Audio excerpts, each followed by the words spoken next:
ஓவராலாக ஒரு நல்ல ஒரு மோட்டிவேஷன் ஸ்பீக்கரோட ஸ்பீச். அது குழந்தைங்க தான் பேசுறாருங்கிறத ரொம்ப தெளிவாக புரிஞ்சுக்கிட்டு, ரொம்ப பெருசாக குழப்பம் இல்லாமல் ரொம்ப சிம்பிளாக எளிமையாக 10 நிமிஷம் ரொம்ப எளிமையாக புரியுற மாதிரி அழகாக பேசிட்டாரு. கோர்வையாக நல்லா இருந்தது. ரொம்ப தூய தமிழ்லையும் பேசாமல் அது நல்ல தமிழில் அங்கங்கே ஆங்கில வார்த்தைகள் பயன்படுத்தி ரொம்ப அழகாக பேசினாரு. எல்லாத்துக்கும் மேலே விஜயோட குரல் ரொம்ப அழகாக இருந்துச்சு. இதுதான் ஒரு கன்ஃபியூஷன் ஏற்படலாம்.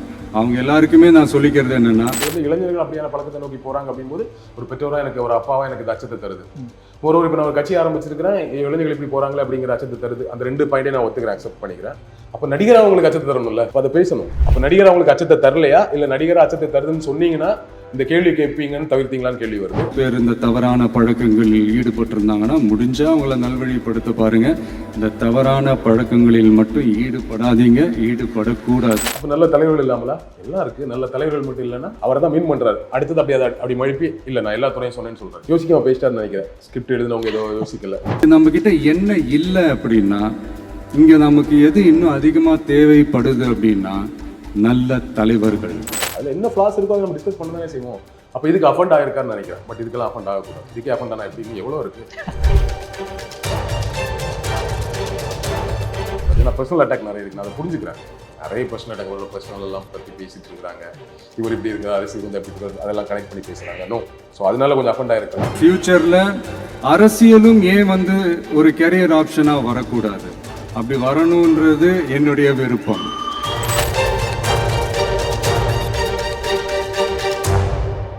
வணக்கம் விஷன். வணக்கம். விஜய் அவர்கள் அவரோட தமிழக வெற்றிக் கழகம் சார்பாக 10வது 12வது மாணவர்களுக்கு நல்ல மதிப்பெண் பெற்ற மாணவர்களுக்கு பரிசு வழங்கும் விழா ஒன்று நடத்தியிருக்காரு.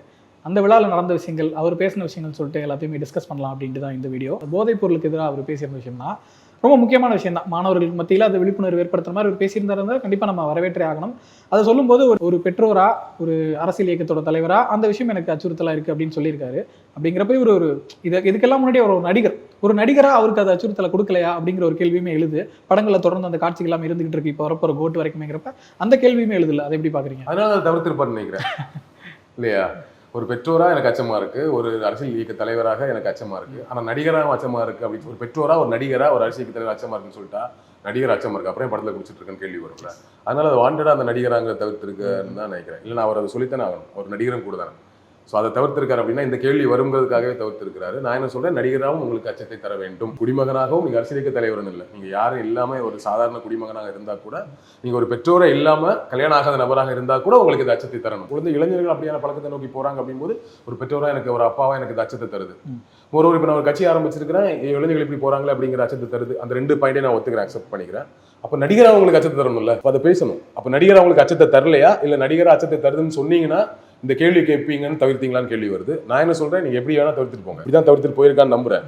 ஆனா நடிகராகவும் உங்களுக்கு அச்சத்தை தரணும். நடிகராகவே அச்சத்தை தந்தால் படத்துல இனிமே அந்த மாதிரி காட்சிகள் நடிக்க மாட்டேங்க. இது வரைக்கும் பாஸ் இனிமே ஒரு சினிமால இந்த குடிக்கிற காட்சிகள், இந்த மாதிரியான காட்சிகள் எல்லாம் தவிர்க்கணும். இல்லைன்னா இந்த கேள்வி வரும். இன்னைக்கு அவர் பேசினதுமே எல்லாமே மீம்ஸ் போட ஆரம்பிச்சிட்டாங்க. அவர் படத்தை தமடிக்கிற சீனு, ட்ரிங்க் பண்ற சீன் எல்லாம் போட்டு மீம்ஸ் பரப்பிட்டே மீம் ஷேர் பண்ணிட்டே இருக்கிறாங்க. ஸோ ஏன்னா வரும் தான், அதை நீங்க தவிர்க்கவே முடியாது. அது ஆப்வியஸ்லி அது வரும். இது வரைக்கும் ஓகே, பாஸ்ட். இனிமே நடிகராகவும் அது உங்களுக்கு அச்சத்தை தரணும். ஸோ நடிகரா உங்க படத்துல கோட் ஷூட் முடிச்சிட்டாரு, அதுல எடுத்திருப்பாங்க, தவிர்க்க முடியாது. இனி வரக்கூடிய படங்கள் ஒரு படம் நடிக்க ஒரு படம் தான். அந்த படத்துலயாச்சும் போய் பிடிக்கிற காட்சி, குடிக்கிற காட்சிகள் இல்லாம பாத்துக்கோங்க. மேபி எலெக்ஷன் முடிஞ்சு திருப்பி நடிக்க வருவார் நான் நம்புறேன். அப்படி நடிக்கும் போதும் இதை செய்யாதீங்க. நான் எப்பவுமே இந்த கேள்வி உங்க மேல் தொங்கிக் கொண்டே இருக்கும். அதனால அதை தவிர்க்கணும். அவர் படத்தை நடிக்க தவிர்க்கணும். இது நான் கன்ஃபார்மா நடிகராகவும் எனக்கு அச்சத்தை இருந்தா அப்புறம் ஏன் நீ நடிச்ச அப்படி கேள்வி வருங்கிறதுக்காக வாண்டடா தான் அதை தவிர்த்திருக்கிறார். அடுத்ததா தலைவர்கள் உருவாகணுங்கிற ஒரு விஷயத்த சொல்லியிருக்கிறாரு. ஏன்னா இங்க வந்து நிறைய பொறியியலாளர்கள் இருக்காங்க, டாக்டர்ஸ் இருக்காங்க, எல்லா டிபார்ட்மெண்ட்லயும் எல்லாருமே வளர்ந்தவர்கள் நிறைய பேர் இருக்காங்க. ஆனா நல்ல தலைவர்கள் இல்லை அப்படின்ற ஒரு விஷயத்த சொல்லிட்டு உடனே அரசியல்ல மட்டும் சொல்லல, எல்லா இடத்துலயுமே லீடர்ஷிப்புக்கான ஒரு ஸ்பேஸ் இருக்குது, அதை நீங்க வளர்த்துக்கங்கன்ற மாதிரி சொல்லியிருக்காரு. அந்த ஸ்டேட்மெண்ட் எப்படி பாக்குறீங்க? அது ஒரு பயங்கர முரணான ஒரு ஸ்டேட்மெண்ட். நம்ம ஊர்ல தலை சிறந்த மருத்துவர்கள், பொறியாளர்கள், லாயர்ஸ் எல்லாருமே இருக்காங்க. ஆனா என்ன இல்லைன்னா நல்ல தலைவர்கள் இல்லை. இப்ப நல்ல தலைவர்கள் இல்லாமலா இங்க வந்து நல்ல லாயர்ஸும், உலகத்தரமான மருத்துவர்களும், உலகத்தரமான இன்ஜினியர்ஸும், லாயர்ஸும் உருவானாங்க. அவர் 3 உதாரணத்துக்கு அந்த 3 பேரையும் சொல்றாரு. அப்ப அவர் மீன் பண்றதுன்னா இங்க எல்லாமே நல்லா இருக்கும், ஃபைன். ஆனா என்ன இல்லைன்னா தலைவர்கள் இல்லை. அப்ப இங்க எப்படி எல்லாமே நல்லா ஆச்சு? நல்ல தலைவர்கள் இல்லாம எப்படி இங்க எல்லாமே எப்படி நல்லதாகும்? பெரிய முரண் இல்லையா இது? யோசிக்காம பேசிட்டாருன்னு நினைக்கிறேன். ஸ்கிரிப்ட் எழுதினவங்க ஏதோ யோசிக்கல. நம்மள மாதிரி கூட இருந்தால் சார் இப்படி சொல்கிறோம், நல்ல தலைவர்கள் இல்லை மட்டும் சொன்னால் நல்ல தலைவர் இல்லாமல் இது உருவாச்சுன்னு ஒரு கேள்வி வரும் சார் அப்படிங்கிறத கூட இருக்கவங்க சொல்லணும். எழுதினவங்களுக்கு அந்த புரிதல் இருக்கணும், அல்ல இவருமே அதை கேட்டிருக்கணும். ஒரு ஸ்கிரிப்ட் எழுதாமல் அப்படியே பேசிட்டாரு. ஏன்னா இன்னும் இந்த வாட்டி பேசும்போது ஸ்கிரிப்டிங் பேச்சு மாதிரி இல்லை, ரொம்ப இயல்பா பேசினாரு. அதனால ஒரு ஸ்கிரிப்ட் இல்லாமல் கூட இருக்கலாம், அதனால கூட அது மிஸ் ஆயிருக்கலாம். பட் பெரிய கேள்வி வந்துருது. நீங்க பாருங்க, தமிழ்நாட்டில் இவ்வளோ விஷயங்கள் நம்ம மேம்பட்டு இருக்கிறோம், பல துறைகளை மேம்பட்டு இருக்கோம். நீங்க அது எல்லாத்தையும் விட்டுருங்க.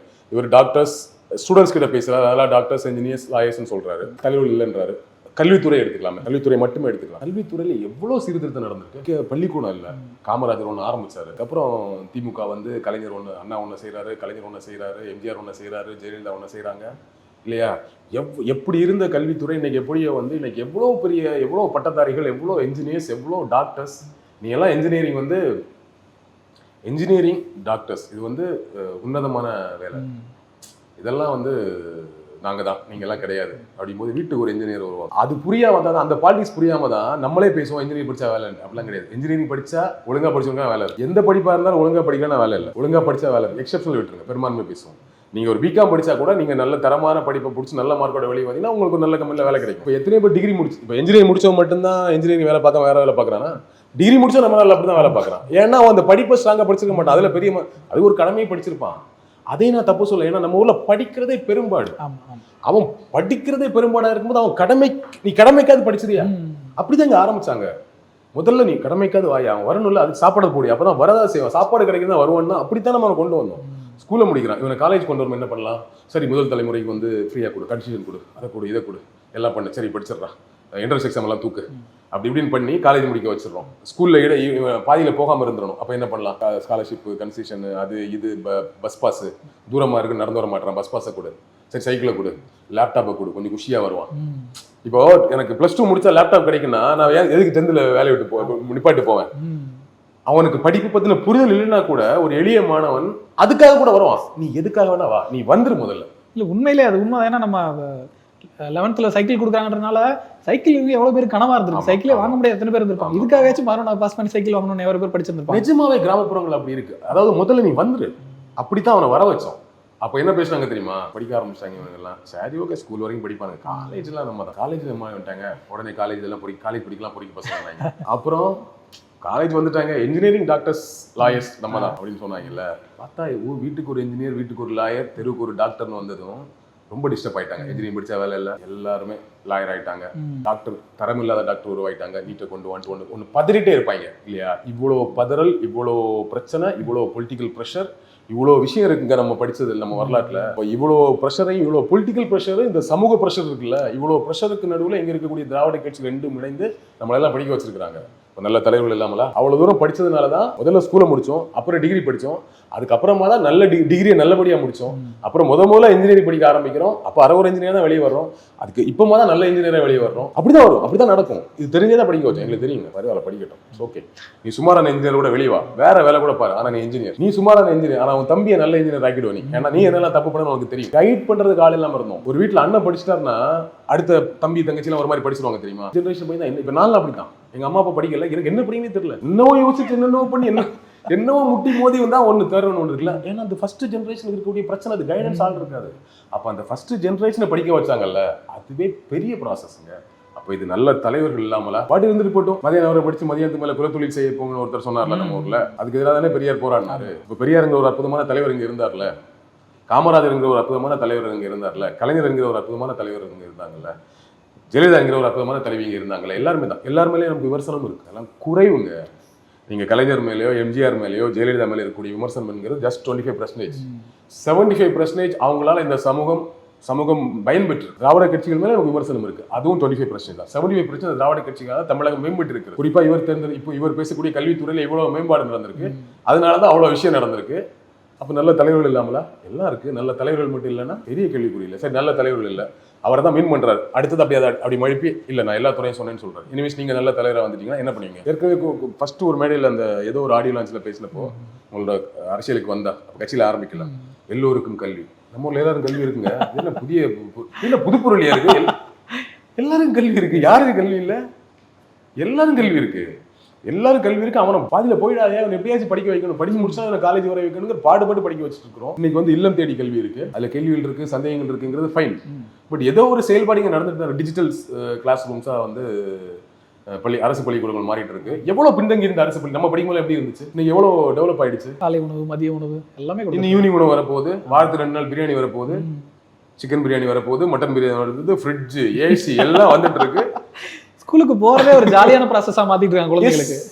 4 யூனிஃபார்ம், தரமான யூனிஃபார்ம் நமக்கு வந்து முன்னாடி தெரியுமா, ஒரு 2 சட்டையை வச்சுட்டு நம்ம ஒரு வாரம் போடுவோம். இன்னைக்கு வந்து செமஸ்டருக்கு, இப்போ செமஸ்டர் மாதிரி வந்துச்சுல, 6 மாசத்துக்கு ஒரு வாட்டி கொடுக்குறாங்க. இந்த முன்னாடி வருஷத்துக்கு ஒரு வாட்டி தருவாங்கல்ல புக்கு மட்டும், இப்போ 6 மாசத்துக்கு ஒரு வாட்டி ட்ரெஸ், 6 மாசத்துக்கு ஒரு வாட்டி 2 செட் ட்ரெஸ் கொடுக்குறாங்க. ஸோ வருஷத்துக்கு 4 செட் ட்ரெஸ் வந்துருச்சு. Chappal, bag, geometry box, pen, pencil, note book. முன்னாடி புக்கு மட்டும்தாங்க, நோட் புக்ல நம்ம தான் வாங்கணும்.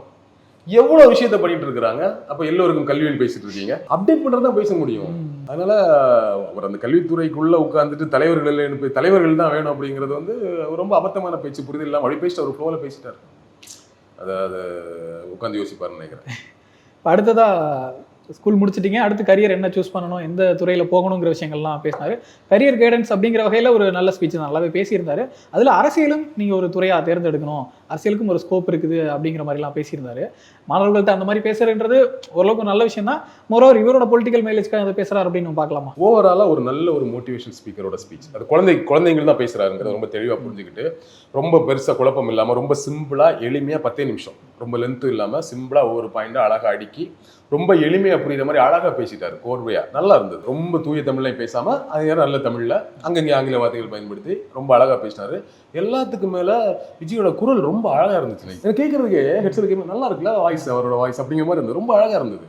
ரொம்ப எளிமையா சிம்பிளா அழகா வந்து ஒரு டீச்சர் பேசுற மாதிரி, ஒரு மோட்டிவேஷன் ஸ்பீக்கர் பேசுற மாதிரி, ஒரு கெரியர் கைடன்ஸ் கொடுக்குறவங்க ரொம்ப பொறுமையா பேசுவாங்க. நம்ம வீட்டில் இருக்கக்கூடிய ஒரு படிச்ச ஒரு மாமாவோ சித்தப்பா ஒரு டீச்சர் அதை நம்மள உட்கார வச்சு பேசுவாங்கல்ல, அந்த மாதிரி ஒரு ஃபீல் கூட எனக்கு ரொம்ப பிடிச்சிருந்தது. அந்த ஸ்டூடெண்ட்ஸ்க்கு அது ரொம்ப நல்ல வைபா அழகா இருந்திருக்கும். விஜய் மாதிரி ஒரு ஸ்டார், அவங்க பார்த்த திரையில பார்த்த ஸ்டார் இப்படி பேசுறாரு, இவ்வளவு அட்வைஸ் பண்றாருங்கிறது நல்லா இருந்திருக்கும். பட் என்ன பார்த்தாலும் இது வந்து ஒரு அரசியல் கட்சி நடத்துற விழா. இந்த விழாவுக்கு அரசியலுக்கு சம்மந்தம் இல்லைன்னு நம்ம சொல்லிட முடியாது. ஏன்னா அரசியல் கட்சி இந்த விழாவை நடத்துறதுனால அதுல ஒரு அரசியல் ஆதாயம் இல்லாம அரசியல் கட்சி எந்த வேலையும் செய்யாது. அது தப்பும் கிடையாது. நமக்கு எந்த ஆப்ஷன் பலன் விளையுதாங்கிறதா. நல்லா படிச்ச பிள்ளைங்களுக்கு ஒரு வைர மோதிரம் கொடுத்துருக்காரு, காசு கொடுத்துருக்காரு, நல்ல விஷயம் தானே, அவங்களுக்கு ஒரு நல்ல விஷயம் தானே. ஸோ அதனால இன்னொன்று மோட்டிவேஷன், ஒரு அடுத்த இதை இவர் ரெகுலராக செய்யும்போது ஒவ்வொரு வருஷமும் இந்த 10th முடிக்கிற +2 முடிக்கிற பசங்க என்ன ஆகும் தெரியுமா, நம்ம ஊர்ல இந்த வாட்டி நீ படிச்சுட்டு விஜய் கையில பரிசு வாங்கணும் பாத்தீங்கன்னா கிரியேட் ஆகும். நம்ம ஊர்ல அப்படித்தான். அது ஒரு கௌரவமா கூட மாறும். நடிகர்கள் வந்து ஃபிலிம்ஃபேர் அவார்டு வாங்கணும், நேஷனல் அவார்டு வாங்கணும்னு நினைக்கிறோம்ல, அந்த மாதிரி கூட இது மாறும் இல்லையா. அந்த விழாவுங்கிற வருஷம் இவரோட ஆடியோ லான்ச் ஒரு விழாவா மாறுது இல்ல, அது மாதிரி வருஷம் இவரோட இந்த மாணவர்களுக்கு பரிசளிக்கிற விழா ஒரு முக்கியமான கவனம் பெறுகிற விழாவா மாறும். அதுல போய் பரிசு வாங்குறத மாணவர்கள் ஒரு கௌரவமா நினைப்பாங்க. அப்படி எல்லாம் நடக்கும். பட் எண்ட் ஆஃப் தி டே இது ஒரு அரசியல் கட்சி, அரசியல் இயக்க தலைவர், அவர் நடத்துகிற விழா. இதில் அரசியல் ஆதாயம் இருக்கும், பொலிட்டிக்கல் ஸ்டண்ட் இருக்கும். ஸோ முழுமையாக இருக்காது, அங்கங்கே டச் பண்ணுறாரு, அதுக்காக அந்த விஷயத்தை டச் பண்ணுறாரு. ஒன்று. இன்னொன்று, ஸ்டூடெண்ட்ஸ் நீங்கள் அரசியல் ஒரு கரியரை எடுத்துக்கணுங்கிற நல்ல அட்வைஸாக நான் பார்க்குறது. அது நல்லது தான், ஒன்றும் தப்பில், அது நல்லது தானே. பொலிட்டிக்கல் வாங்க இதில் என்ன இருக்குது, சும்மா வெளியே உட்காந்துட்டு எல்லாம் திருட்டுறான் ஊழல் பண்ணுறான் அப்படின்லாம் பேசிட்டு, நீங்கள் படித்தவர்கள் நேர்மையானவர்கள் வாங்க, படிக்காதவங்களாம் 2ஆம் கிளாஸ் படித்தவங்க 3ஆம் கிளாஸ் படித்தவங்களாம் நம்மள ஆள்றான் அப்படின்லாம் சொல்லுவாங்க. படிச்சவங்க வாங்க ஆளுங்க அப்படிங்கிறது, அது ஒரு கரியரை சூஸ் பண்ணுறது ஒன்றும் தவறு இல்லை. நல்ல சம்பளம் இருக்குங்க, எம்எல்ஏ எம்பியானா. ஆமாம், சம்பளம் இருக்குது, அலவன்ஸ் இருக்குது, ட்ரெயின் டிக்கெட் ஃப்ரீ, எக்கச்சக்கமான நல்ல அதாவது சலுகைகள் இருக்கு. ஒரு நல்ல ஒரு லைஃப் ஸ்டைல் வாழ்வதற்கான வருமானம் இருக்கு. நீங்க ஊழல் செய்யாம திருடாம இருந்தா கூட நீங்க வந்து ஒரு எம்எல்ஏ ஆயிட்டீங்கன்னா உங்களுக்கு ஒரு நல்ல கரியரை வந்து ஓகே. ஒன்ஸ் எம்பி ஆயிட்டீங்கன்னா உங்களுக்கு வந்து பென்ஷன் இருக்கு, நிறைய விஷயங்கள் இருக்கு. அதனால ஒன்றும் தவறு இல்லை. இன்னொன்று, ஒரு சேவை மனப்பான்மை வரும். சமூகம் சும்மா வெளியே இருந்து மட்டும் அரசியலை குறை சொல்லாம பொலிட்டிக்கல் நீங்க எம்எல்ஏ எம்பி ஆகணும் தான் இல்லை, நீங்க அரசியலை இயங்கினாவே உங்களுக்கு இங்க இருக்கக்கூடிய சமூக பத்தின புரிதல் உருவாகும். இங்க எவ்வளவு நல்லது நடந்திருக்கு, இங்க இருக்கக்கூடிய கட்சிகள் செஞ்சிருக்காங்கன்னு உருவாகும். எதெல்லாம் தப்பு, எது சரி, யார் சொன்னது தப்பு சரின்னு புரிய வரும். ஸோ ஸ்டூடெண்ட்ஸ் பொலிட்டிக்கல் ஒரு கெரியரா சூஸ் பண்றதோ இல்லை அரசியலை அவதானிப்பதோ அதை பார்ப்பதோ என்ன நடக்குதுன்னு ஃபாலோ பண்றதோ தப்பு இல்லை. அது கரெக்டான அட்வைஸாக தான் பார்க்குறேன். அடுத்தது நீங்க சொன்ன மாதிரி அந்த சோஷியல் மீடியா கல்ச்சர் பத்தி பேசிட்டு இருந்தாரு, விமர்சனங்கள் வர்றதையும் சொல்லிட்டு இருந்தார். அதே போல நியூஸ் பேப்பர்ல வந்து நீங்க ஒரே செய்தி வந்து எந்தெந்த பத்திரிகைகள் எப்படி வெளியிடுறாங்க, செய்திக்கும் கருத்துக்குமான வித்தியாசம், சோஷியல் மீடியாவில் வந்து உண்மையை பொய்யா சொல்றது, பொய் உண்மையா சொல்றது, மாற்றி பேசுறது, இந்த விஷயங்கள் எல்லாத்தையும் நீங்கள் கேர்ஃபுல்லாக அணுகணும், எது உண்மைன்னு தெரிஞ்சுட்டு இது பண்ணணும் அப்படிங்கிற மாதிரி விஷயம் சொல்லியிருந்தாரு. அதை எப்படி பார்க்குறீங்க? ஒரு விஷயம் கரெக்ட், அதாவது செய்தி வேற, ஒப்பீனியன் கிரியேட் பண்ணுறது வேற. இங்கே ஒப்பீனியனை உருவாக்க ட்ரை பண்ணுறாங்க. நீங்கள் எல்லாத்தையுமே படிங்க, நீங்கள் ஒரு சரியான புரிதலுக்கு வாங்க அப்படின்னு சொல்றாரு. அந்த பாயிண்ட் கரெக்ட். பட் இவர் நியூஸ் பேப்பரை சொன்னாரு, மெயின் ஸ்ட்ரீம் மீடியாஸை தாண்டி சோஷியல் மீடியாஸ்ல நிறைய பேசுறாங்க. ஆமா, சோஷியல் மீடியா பத்தி தான் அதிகமாக பேசுறாரு. அது ஏன் தெரியுமா, ரொம்ப அஃபண்டா இருக்கிறாரு. விஜய் அரசியலுக்கு இன்னைக்கு பேசியிருக்காரு, இன்னைக்கு நைட் டிபேட் இருக்கும் எல்லா சேனல்லையும். அப்படித்தான் இருக்குமே தாண்டி ஒரு இந்த மாதிரி ஒரு டிஸ்கஷன் இருக்காது. ஒரு தலைவர் பேசினாரா அப்ப தலைவர் இல்லையா, இந்த மாதிரி டிஸ்கஷன்லாம் பெருசா அங்க இருக்காது. இப்போ இங்கே தான் இருக்கு அப்படிங்கும்போது பார்க்க என்ன ரொம்ப நமக்கு எகென்ஸ்டா பேசுறாங்கலாம் தோணும். ஒன்று. இன்னொன்று, ஒரு சினிமாலேருந்து வந்ததால கண்டிப்பாக ஒரு நெகட்டிவிட்டி ஒரு சைடு அவருக்கு எதிரான செய்திகள் பேசிட்டே இருப்பாங்க. அப்படியே அரசியலுக்கு வரும்போதும் அவர் பிடிக்காதவங்களே வேணும்னே ஒரு காழ்ப்புணர்ச்சியோட அவருக்கு எதிரான ஒரு விஷயத்தை பேசிட்டு இருப்பாங்க அப்படிங்கிற ஒன்று இருக்குல்ல. ஸோ சோஷியல் மீடியா சேனல்ன்றாரு, யூடியூப் சேனல் அப்படி சொல்லிட்டாரு. யூடியூப் சேனல்ஸில் இந்த டிஸ்கஷன் ஒன்று நடக்குதுல்ல, அவருக்கு எதிராக பேசக்கூடியவங்களும் இருக்கிறாங்க. ஏன்னா அவருக்கு எதிராக பேசுகிறவங்கன்னா அவரை எதிரியாக பாவிச்சு இங்கே யாரும் பேசலை. பாலிடிக்ஸ்குள்ளே நீங்கள் வரும்போது உங்களுக்கு எதிரான விமர்சனங்கள் இருக்கும். இப்போ நம்மளே பேசுகிறோம்ல, என்ன தலைவர் வேணுன்றீங்க, தலைவர் மட்டும் தலைன்றீங்க, இப்போ தலைவர் இல்லாமல் இதெல்லாம் எப்படி உருவாச்சு, இதை டிஸ்கஸ் பண்ண தானே ஆகணும். இதை எப்படி டிஸ்கஸ் பண்ணாமல் இருக்க முடியும்? ஆஹா, விஜய் அற்புதமாக விழா நடத்தி எல்லாருக்கும் மயிர மோதிரம் வழங்கி அற்புதமாக உரையாற்றி சென்று விட்டார், அற்புதம் பேசிட்டு போக முடியுமா? அதில் என்ன ஃபிளாஸ் இருக்கோ அதை நம்ம டிஸ்கஸ் பண்ண தானே செய்வோம். அப்போ இதுக்கு அஃபண்ட் ஆகிருக்காருன்னு நினைக்கிறேன். பட் இதுக்கெல்லாம் அஃபண்ட் ஆகக்கூடாது. இதுக்கே அஃபண்ட் ஆனா எப்படி? இன்னும் எவ்வளோ இருக்கு? 4 இருக்கு இல்லையா? இப்போ தானே வந்திருக்கீங்க, இன்னும் எவ்வளோ இருக்குன்னு ஒன்று இருக்குல்ல. ஸோ அதனால அதுக்கு அஃபண்ட் ஆகிருக்கிறார் ரொம்ப. அதனால அவர் அதை எஸ்பெஷலி யூடியூப் சேனல்ஸை மென்ஷன் பண்ணுறாரு. நான் என்ன சொல்கிறேன், ஒப்பீனியன் கிரியேட் பண்ணுறாங்க, நல்லது கெட்டதுன்னு சொல்கிறாங்க, கெட்டது நல்லதுன்னு சொல்கிறாங்க, யூடியூப் சேனல்ஸை சொல்கிறாருல. சேட்டலைட் சேனல் சொல்கிற ஒன்று மோசமான சொல்லுங்கள். எக்ஸிட் போலில் ஒன்று கிரியேட் பண்ணாங்கல்ல, அதை விட மோசமான யூடியூப் சேனல் இங்கே ஒன்று கிரியேட் பண்ணல. நல்லதை கெட்டதாகவும் ஒரு சேனலே விலைக்கு வாங்கிட்டு ஒரு கட்சிக்கு ஆதரவான சேனலாக மாற்றுறாங்கல்ல இல்லையா? அதெல்லாம் இங்கே இல்லை. இங்கே ஒரு நெகட்டிவிட்டி இருக்குது, மினிமமாக இருக்குது, ஒரு 25% இருக்கும். ஏன்னா எல்லாம் கலந்துதாங்க. நார்த்ல எல்லாம் சில சேனலை வச்சுட்டு முழுக்க ஒரு கட்சிக்கு ஆதரவாகவும் முழுக்க ஒரு சிறுபான்மையினருக்கு எதிராகவும் சேனல் நடக்கு இல்லையா? டிஸ்கஷன்ல எவ்வளவு வரித்தனமா கத்துறான், அவ்வளவு தூரம் இங்க நடக்குதா? அட் த சேம் டைம் இங்க தாங்க பெரிய இஷ்யூ எல்லாம் எடுத்து பேசுறோம்.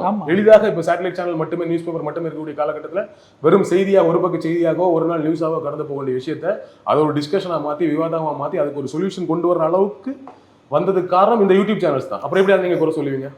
உங்களை அதில் விமர்சனம் செய்கிறாங்க கொஞ்சம் பேர் அப்படிங்கிறதுக்காக உங்களை அதில் குறை சொல்லிட முடியுமா? நோ. அதில் அவர் பர்சனல் அஃபெண்டாக இருக்கிறாரு. அதனால யூடியூப் சேனல் உட்காந்து இப்படி ஒப்பீனியன் கிரியேட் பண்ணுறாங்க, என்னை பற்றி தப்பு பேசுகிறாங்க, நம்பாதீங்கன்னு சொல்கிறார். தப்பு பேசுவாங்க, நம்பாதீங்க, அதெல்லாம் ஒன்றும் இல்லை அப்படின்னு சொல்கிறாரு. ஏன்னா பர்சனல் அட்டாக் நிறைய இருக்குது, நான் அதை புரிஞ்சுக்கிறேன். நிறைய பர்சனல் அட்டாக், அவரோட பர்சனல் எல்லாம் பற்றி பேசிட்டு இருக்கிறாங்க. இவர் இப்படி இருக்கார், அரசியல் வந்து அப்படி இருக்காரு, அதெல்லாம் கனெக்ட் பண்ணி பேசுகிறாங்க. நோ. ஸோ அதனால கொஞ்சம் அஃபெண்டாக இருக்கலாம். அவர் சொல்ல அவரோட ரசிகர்களுக்கு சொல்கிறான்னு வச்சுக்கோங்களேன். ஸோ இந்த மாதிரிலாம் பேசுகிறாங்க, சரி பாருங்க, பார்த்துட்டு நீங்களே புரிஞ்சுக்கோங்கன்னு சொல்கிறாரு. ஃபைன் தான். பட் சோஷியல் மீடியா அவர் ஒட்டுமொத்தம் அப்படி சொல்ல வேண்டியது இல்லை. இதே ஒரு பாயிண்டை சொல்லிக்கலாம். சோஷியல் மீடியா சேனல் வந்ததுக்கப்புறம் இவ்வளோ விஷயம் நடந்திருக்கு. அட் த சேம் டைம் ஒரு சில பீப்பிள்ஸ் இப்படி பண்ணுறாங்கன்னு மென்ஷன் பண்ணும். ஏன்னா பாசிட்டிவிட்டி இவ்வளோ இருக்கும்போது அதெல்லாம் விட்டுட்டு ஒட்டுமொத்த சோஷியல் மீடியா சேனல்ஸ்ல ஆளாளுக்கு ஒப்பீனியன் கிரியேட் பண்ணிட்டு இருக்காங்கன்னு பொதுவாக பேசுறது சரியில்லைன்னு பார்க்குறேன். பர்சனலாக கொஞ்சம் வருத்தப்பட்டிருக்காரு.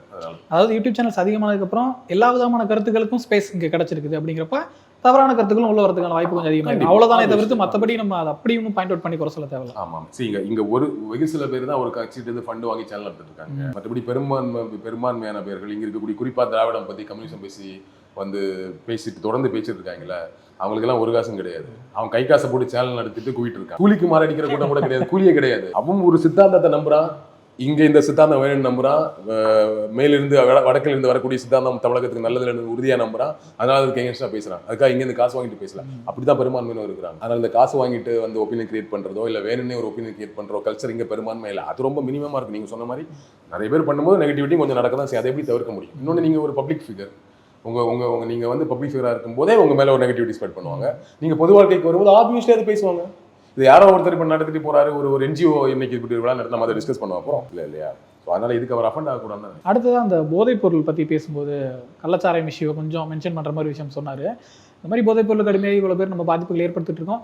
அரசாங்கம் தான் தடுத்திருந்திருக்கணும், அதோட வேலை தான். பட் ஆனால் அதுக்காக அரசாங்கத்தை குறை சொல்லிட்டு இருக்க முடியாது. நம்மளை பார்த்துக்கணும், அரசாங்கத்தை விட அதிகமாக நம்ம மேலே நமக்கு அக்கறை இருக்கணும் அப்படிங்கிற மாதிரி விஷயம் சொல்லியிருந்தாரு. அதை எப்படி பார்க்குறீங்க? நான் ஒரு மாணவர்கள் மத்தியில் பேச வேண்டிய விஷயமா தான் பார்க்குறேன். ஏன்னா நிறைய யங்ஸ்டர்ஸ் கிட்ட தான் எனக்கு அது அதிகமாக போதைப் பொருட்கள் புழக்கத்தில் இருக்குது. இப்போ கலாச்சாரத்தை போயிட்டு ஸ்டூடெண்ட்ஸ் போய் குடிக்கிறது இல்லைன்னா கூட மற்ற போதை வஸ்துகள் இருக்குல்ல, அந்த போதை வஸ்துகள் அதிகமாக புழங்குறது வந்து யங்ஸ்டர்ஸ் தான். அது எஸ்பெஷலி சிட்டி சைடு அதிகமாக இருக்குது. அதுக்காக கிராமத்தில் இல்லைன்னு சொல்லிட முடியும். சிட்டியை தாண்டி கிராமங்களில் இன்னைக்கு குறிப்பாக வட தமிழகத்துலலாம் அதிகமாக போயிட்டு இருக்கதா சொல்கிறாங்க.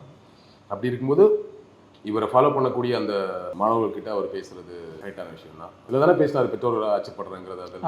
அது அட்ரஸ் பண்ண வேண்டிய விஷயம் தான். ஏன்னா அவரை பெருசாக ஆராதிக்கிறவங்களா தான் இருப்பாங்க மாணவர்கள், தொண்டர்கள், இளைஞர்கள் நிறைய பேர் இருக்கிறாங்க, ஃபாலோ பண்ணுறவங்க இருக்காங்க. அப்படின்னா ஓகே, தலைவர் சொல்கிறாரு, சரி நம்ம அது மாதிரி அந்த பக்கம்லாம் போகக்கூடாதுங்கிறது ஒரு சைடில் இருக்கும். ஃபைன், அதை நம்ம பெரிய தப்பாக பார்க்க வேண்டியது இல்லை. ஏன்னா அது உண்மையான விஷயம் தான். நம்ம அதை முழுமையாக மறைக்கவும் முடியாது இல்லை.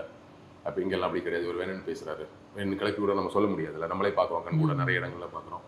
அதிகமாக கஞ்சாக்கள் பிடிபடுகிறது இல்லை. அதெல்லாம் பார்க்கும்பொழுது அதை ஒரு அட்வைஸாக சொல்கிறார். அது சேம் டைம் அதை ஒரு முழுமையான அரசியலாக்குது. அது அரசு செய்ய மறுக்கிறது, அரசு இதை கவனிக்க வேண்டும், அதை பெருசாக பேசாமல் அரசு மேலே தவறு இருக்குன்னா கூட இதை அது பேச வேண்டிய இடம் இல்லை. பட் என்னதான் அரசு செய்யணும்னா கூட நம்மளும் அதில் செல்ஃப் டிசிப்ளினோட இருக்கணும் அப்படிங்கிறது ஃபைன், பாசிட்டிவான ஸ்பீச். பட் இதுவே வேற அரசியல் மீடியாக இருந்தால் அது அரசோட பொறுப்பு என்ன, அரசோட தவறு என்ன அப்படின்னு டீட்டெயிலாக பேசியிருப்பான்னு நினைக்கிறேன்.